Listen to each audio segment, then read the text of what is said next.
Joining me, Jack Burkman, Republican strategist and host of Behind the Curtain with Jack Burkman. Catch him every Saturday night on the Radio America Network and Sunday afternoons at 2 on WMAL in Metro D.C. Also, Democratic lawmaker Mark Levine, nationally syndicated radio host and delegate-elect to the Virginia State House. Catch his radio show weekdays at 3 p.m. at marklevinetalk.com.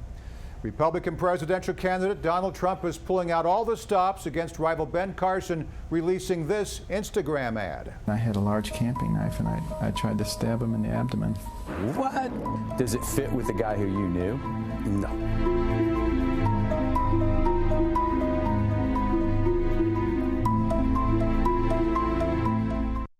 Wow. Notice the creepy horror story music there. Prior to that attack ad, Trump compared Carson to a child predator. Pathological is a very serious disease. And he said he's pathological. Somebody said he has pathological disease. Other people said he said in the book, and I haven't seen it, I know it's in the book, that he's got a pathological temper or temperament. That's a big problem because you don't cure that. That's like, you know, I could say, they'd say you don't cure, as an example, child molester.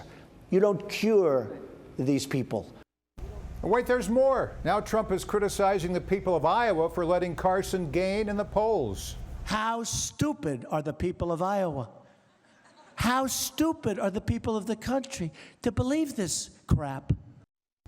Jack, is Trump imploding here? He's acting out Carson's stabbing story on stage, making fun of a key demographic in the primary. Every time we think Trump has gone too far, he still remains popular. Yeah, it's part of the character. I'm not sure if he's imploding or not. I think he's attacking in the wrong direction, Morris. I would wait. Carson may fade. Carson doesn't yet have a national organization. I would probably wait on that. I think what Trump needs to do, particularly coming out of the debate, is focus on Rubio.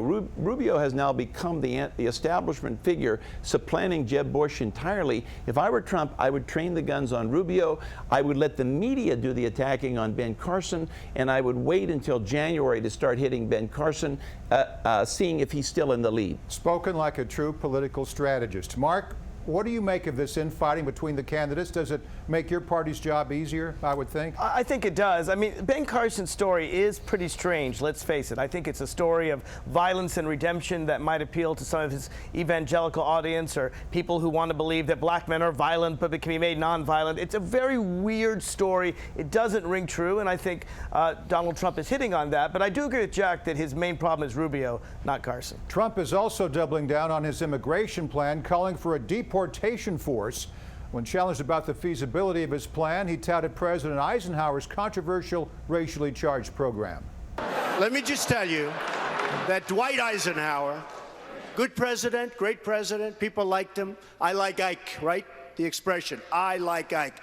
Moved 1.5 million illegal immigrants out of this country. Moved them just beyond the border, they came back. Moved them again beyond the border, they came back. Didn't like it. Moved them way south. They never came back. Republicans and Democrats call the plan un-American. Democratic presidential candidate Martin O'Malley said it was close to ethnic cleansing. Jack, does Trump represent your party's true stance on immigration? Well, I agree with him. I strongly support what he said. I think this time his strategy is wise, although I don't know if Trump is smart enough to know that, because this targets Rubio indirectly. Rubio's main weakness is immigration. So if you to the extent Trump can get the immigration issue to rise, it will help him against the guy that I see as his real opponent. I see this as a three-man race, Trump, Carson, and Rubio. How do you practically deport 11 million people, though? Oh, I mean, you can't. You can't. This is a symbolic issue. A president might, for symbolic purposes, trying to frighten the other 10 million. Maybe you could deport a few 100,000 just as symbolism. The U.S. needs new laws on immigration. Trump knows that. Everybody knows that. This is a symbolic battle in the Republican Party. Trump may be trying to take the Republican Party into the bunker, and he will try to force the other candidates, mainly Rubio and Carson, to follow him to the right. We'll see how far they can go go. Now, Mark, as you know, as a political strategist, there'll be a certain point when Trump, if he's still in the lead, will want to come back toward the middle. But by that time, it might be too late, and your candidate could be going to the White House. Eisenhower's plan was called Operation Wetback. And what he did was he deported hundreds of thousands, that's true, including a large number of American citizens. They were placed in places in Mexico where they'd never seen before. Many had died in the desert. Others couldn't find their way back home, separated families and children. If this is truly Donald Trump's main plan, if this is his idea, he can kiss the Hispanic There comes a point, goodbye. though, Mark. It's easy to say this is inhumane, and it's easy to call it inhumane. names and call it genocide and all that. But I the didn't call it problem genocide, is but it was there inhumane. comes a point where if you don't do something like that, even on a small scale, you basically lose control of the border, and you'll never have control of the border again. And the U.S. and Mexico are basically going to be integrated into one country. That's what's happening. Eisenhower shows how out of touch, frankly, Donald Trump is. All right, meanwhile, during the debate, Dr. Ben Carson said that the Chinese were in Syria. When pressed to clarify his statement, here's what he said. Actually, we'll be releasing some material on that before the weekend is over. That material, where did you get that material from? Could you give us any details about that? I have several sources that I've gotten material from. I'm surprised that my sources are better than theirs. No one in the Obama administration, including the U.S. National Security Advisor and Republican lawmakers, have said anything about China being involved in Syria, but Carson's camp fired back, saying he was misunderstood and that he just meant the Chinese had supplied weapons to Syria. Mark, what do you make of all this confusion? Well, we've supplied Starbucks to China. Does that mean the Americans are in China? Look, the Chinese are not in Syria. And furthermore, the Chinese are also not part of the Trans-Pacific Partnership Agreement, the TPP. Donald Trump seemed to think they were. Donald Trump and Ben Carson are not ready for prime time. They don't know the very basics about U.S. policy or about the international world stage. Well, this is proof of it. Jack, this is your party. Aren't you worried at this point? Well, I have a little bit more, but I agree in part with Mark and really disagree in part, because remember, this election within Republican ranks is not about foreign policy. Foreign policy does not have a whole lot of saliency with voters. Maybe not, but you should know who's in Syria, Jack. Well, I mean, that was a pretty bad mistake. Oh, I agree with you entirely. Now, what Carson should have said is we're opening the door. Obama's bad and weak foreign policy, particularly in the Mideast, has opened the door, Syria A, for has Russia, dozens of bad actors. B, the for Chinese China. are some of the few that aren't in Syria, frankly. Well, all right, despite the controversy and questions, Trump and Carson continue to lead in national Republican polls. Now GOP leadership is starting to worry. In a recent Washington Post article, the former advisor to Mitt Romney said the establishment is waiting for them to self-destruct. One Republican strategist even said the party was, quote, careening down this road of nominating somebody who frankly isn't fit to be president. What if Hillary hits a banana peel and this person becomes president? Some are even starting a draft Romney movement. All right, Jack, is it time for your party to panic? I keep asking this question. I think you have is Mitt Romney the answer? I think you have almost an embarrassment of riches in terms of people running. I think Trump. You have an embarrassment. I think all right. Trump could run. Yeah, that's a good one. I think Trump can run the country. I think Rubio could run the country. I think Ted Cruz could run the country. John Kasich could. Chris Christie could. You didn't say Ben Carson, did you? Ben Jack? Carson, I didn't say, because Ben Carson, I don't think has the executive experience. You're astute. I didn't say Ben Carson. All right. You want to add anything else to this? Look, the establishment is absolutely right. I do think they will implode. I think actually Marco Rubio, as I predicted, will be the nominee. But I'll tell you this, if they don't and Donald Trump wins, nothing could make me happier as a Democrat. Hillary Clinton will get more than 40 states in November. All right, let's switch gears to the fight for wage equality. This week, millions of fast food workers across the country protested to raise the minimum wage to $15 an hour.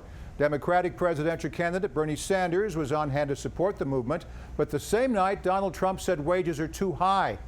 Mark, have politics become too polarizing? Is the far left too socialist? And has the far right become intolerant? You know, we have more income inequality in America today than we have since the 1920s, since before the Great Depression. You also have more wealth. That's the reason for it. You have more wealth. And we have more poverty. I mean, we have basically ever since the Clinton era ended, ever since George Bush became president and gave these tremendous tax breaks from our taxpayer dollars to the rich, you have a small minority, 1%, maybe 5%, getting extremely Trump rich. is right on. While I mean, the look, this average issue person, the But middle now class you've got this person, Robin Hood mentality, don't you, Mark, with Bernie Sanders there? there? And I mean, you know, the minimum wage is not Robin Hood. The minimum wage is people working very hard, working full-time, working 40 hours a week. Yeah, and but they're saying, not supposed to be doing this. See, Jack, let me ask you a problem. question. Should somebody who works 40 hours a week in America live in poverty? I don't think They so. should I live don't the think way most the Americans market. do. They should live the way market forces And if they dictate. can't afford to eat and they can't afford rent, that's their problem. You would have them be homeless. That's It's their problem, not the That's country's difference problem. between Well, your remember, party and times our have problem. changed, and Jack, I know where you're going with part of what you're going to say. Maybe 10 and 20 years ago, minimum wage was for college kids, high school students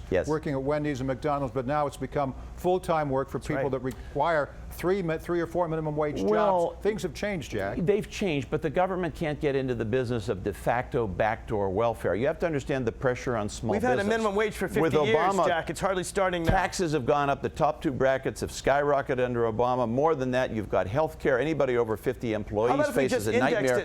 And now you want to layer on, and now they want to layer on a $15 minimum wage. All you're going to do is put thousands of small businesses out of work. Not true. When we raise the minimum wage, it does not lead to job loss. Trump was wrong about that. At least we know this is still an issue for 2016. Before we go, let's discuss some controversy on the left.